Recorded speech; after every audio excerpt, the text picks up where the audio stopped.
tweeted to Ben Shapiro. I said, I've never seen anything on the Daily Wire that's actually critical of Israel. And he quote tweets me.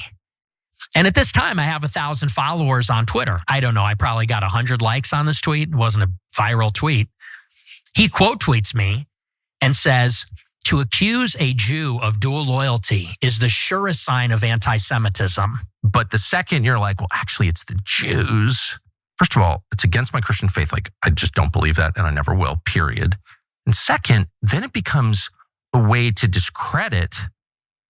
That's when I was like, this guy's a Fed. I'm sorry I called you gay, by the way.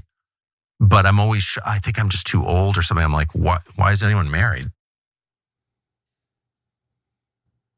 Okay, we're going to get to that last part with Tucker Carlson calling Nick Fuentes gay in just a moment. But first, I actually want to get to the more substantive parts of their discussion because I thought it was important for Tucker to talk about what he disagrees with Nick Fuentes on, because the fact of the matter is they might agree in regard to the influence, that undue influence that Israel has over our political system and our government. But I do think that there is a pretty significant distinction between how Tucker Carlson talks about Israel versus how Nick Fuentes, at least historically, has talked about Israel. So with that in mind, why don't we get to the first area of disagreement that they get into? And I want to get your thoughts right after, Cenk. My Christian faith tells me that there's no such thing as blood guilt. And virtue or sin is not inherited. It's not a feature of DNA. So every person must be assessed individually as God assesses each person individually. And that's like a foundational view. So I always thought it's great to criticize and it's question like our relationship with Israel because it's insane and it hurts us. We get nothing out of it. I completely agree with you there. But the second you're like, well, actually, it's the Jews. First of all, it's against my Christian faith. Like, I just don't believe that, and I never will, period. And second, then it becomes a way to discredit. That's when I was like, this guy's a Fed. What I do think is bad, just objectively bad and destructive, is the all Jews are guilty or all anybody is guilty of anything, because that's just like not true. And we don't believe that as Christians. But I also think there's like a true, not just principle, but like spiritual reality that we have to defend, which is God created every person as an individual, not as a group. No woman gave birth to a community. You know, aside from kind of shrouding it in religion and religious doctrine, in terms of my own values and morals, I totally agree with Tucker Carlson on this, right? I don't judge Jewish people as a group. When we're being critical of Israel, we are being critical of specific people and a specific ideology, an expansionist ideology that has led to so much pain, so much suffering, so much destruction and land theft in the Middle East. That is not inherent in a Jewish person, right? And so to blame all Jews or to engage in anti-Semitism, in my opinion, is not only gross, but it's nonsensical. So basically what you see Tucker Carlson doing there is kind of like differentiating the way he handles this issue from how he believes Nick Fuentes has talked about this issue. So we're gonna get the response from Fuentes in just a second because he did defend himself. But before we do, Cenk, what are your thoughts?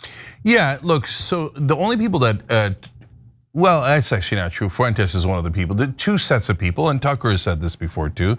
There's the Fuentes crowd that says the Jews are the responsible. At least historically, that's what he said. And then there's the pro-Israel crowd that says, no, Israel equals Jews, Jews equal Israel. The people criticizing Israel, the great majority of us, never say Jews because we don't mean Jews. And in fact, a lot of us are Jewish Americans, right? So why would we want to attack our own who are in favor of peace and decency, trying to stop a genocide, etc.? So we don't think like the bigots do. But a lot of the pro-Israel crowd, you have to remember, are deeply bigoted against Muslims.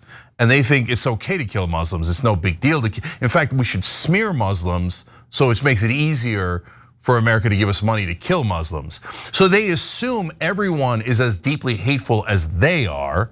And then so they say, okay, so when you say you're criticizing Israel, that means you're criticizing Jews. No, it doesn't mean that at all. You just made that up. You said it, none of us said it, right? So that's point one. And Anna, to your point, look, I'm atheist, I'm a humanist. I find the idea that there's a difference between Palestinians and Israelis or any sets of people is so deeply irrational, I can't countenance it. If aliens landed and you said to them, okay, now those Palestinians and Israelis are dramatically different, they'd be like, bloop, bloop, bloop, does not compete. They look exactly the same, they act the same, all these things, except for the fact that they hate each other and then all this conflict, and the Israelis are more powerful now. It's a power dynamic. It happens to all humans. It doesn't happen because they're Jewish. In this case, it's happening despite the fact that they're Jewish and have gone through it themselves culturally over and over again, where they were the victims. In this case, they are not the victims. So look, this stuff is clear to anyone who isn't trying to smear people on behalf of Israel. All right, so now, last thing on this for now is, if you criticize Tucker for having Fuentes on, I get it, we don't have Fuentes on.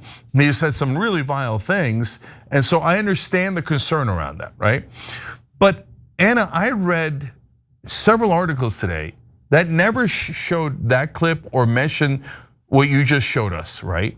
Every single one of them said Tucker Carlson brought on Fuentes to share his anti-Semitic point of view. Wait, we just saw with our own eyes, that is nothing but a total lie. And Anna, as you know, this is a lie that they did to me. I had David Duke on to figure out what the hell's going on with this crazy right wing, and I called him an anti-Semite and a bigot and a racist to his face. And the mainstream media said I had David Duke on to share his anti-Semitic views.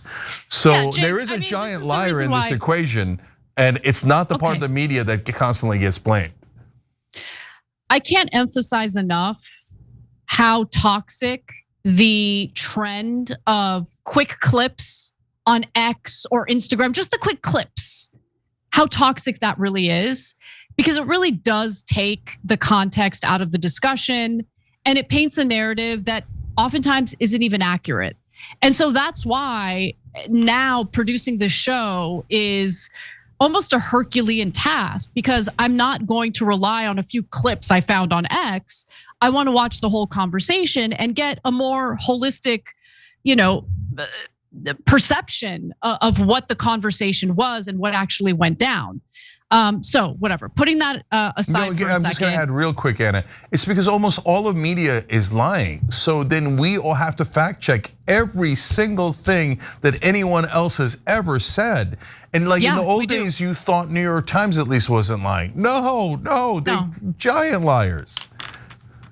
You can't, look, the buck has to stop with you if you're in the media. And we're overwhelmed. There's so much to do every day. And so I understand people relying on these shortcuts, just relying on the clips that like Aaron Rupar clipped out or some other rando on X. But you can't do that. You need to have the fuller context and really understand how the conversation went down. So you just heard Tucker's views and what his values are. Now, Nick Fuentes is going to defend himself. Let's hear what he has to say. Not to be that guy and say that thing, but like, my best friend is a Jewish person. Clearly, the state of Israel and the neocons are deeply motivated by that ethnic identity, and their allegiance to Israel proceeds from that because of their unique heritage and story, which is that they're a stateless people. They're unassimilable. They resist assimilation for thousands of years, and I think that's a good thing. And now they have this territory in Israel. There's a deep religious affection for the state. It's bound up in their identity, the story of the Exodus from Egypt, the promise of the land, all these things. For the international Jewish community, they're extremely organized, and many of them are critical of Israel or Israel's current government or the project of Israel. But I guess what they have in common, unlike, let's say, like Singapore, for example, is that they have this international community across borders, extremely organized, that is putting the interests of themselves before the interests of their home country. And there's no other country that has a similar arrangement like that. Okay, but to say that it's all like it's inherent in all Jews, like all Jews sign on to what's happening right now in Gaza, like it's just not true. It's literally not true. The most vocal critics of what Israel is doing right now happen to be Jewish. Okay, I mean, come on. You have Dave Smith, Katie Halper, Glenn Greenwald. The list goes on and on and on. There's so many. Ben Cohen. Robert Greenwald.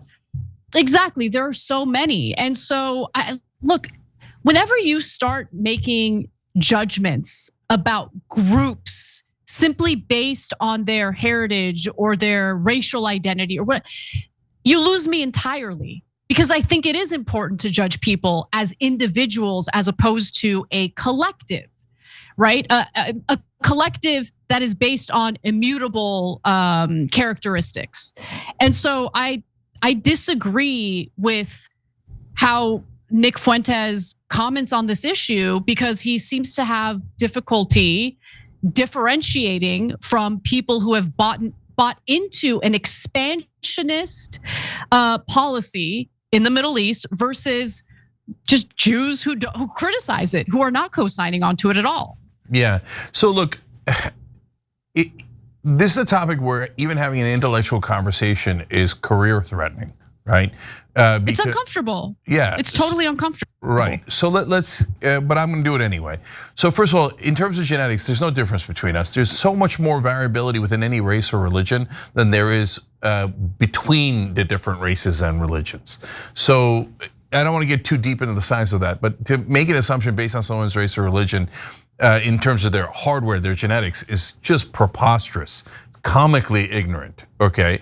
So now, is there such a thing as culture that also affects us? Yes. Are there different forms of the culture? Yes. Are there positives and negatives within every culture? Yes, right? And I've talked about my own culture, Turkish culture originally, etc., and some of the wonderful upsides and some of the significant downsides, right? Now, you can say that about your own culture, you can say that about a lot of different cultures, but there's some cultures, if you say it about it, then you're okay, then you're gonna be driven from public life and you're all these terrible names and you're canceled, etc., right? So now in the case of Jewish culture, I think, and I've said this a million times on this show, it has these beautiful parts to it. And I grew up in a town that was about half Jewish. And so I grew up in that culture and I loved it. You challenge the rabbi, you challenge authority, you stand up for the powerless. That's why the Jewish Americans were a huge part of the civil rights movement. I can go on and on. Is there a part of the culture that says we are perpetual victims? Yes. Is that because they have been perpetual victims throughout history? Yes. But does it make, is there a problem within that strand? My real opinion is, yeah, there is a problem, which is if you teach all your kids that the whole world hates you and you should be super protective of your people, and you should, and even preemptively so, because the whole world is gonna attack you at any moment and your life is constantly in danger. I think that is not a positive thing to teach kids. Now, it's easy for me to say, I didn't grow up as someone who's Jewish, and they had all the pogroms and the Holocaust, etc. So I get it, I get the PTSD from all of that stuff. So now the last part of culture, Anna, is here we are in America. I don't know how Jewish folks are in Australia and Peru, etc. But here in America, there's a huge divide, and we can see it in the polling. And that's younger Jewish Americans and older Jewish Americans.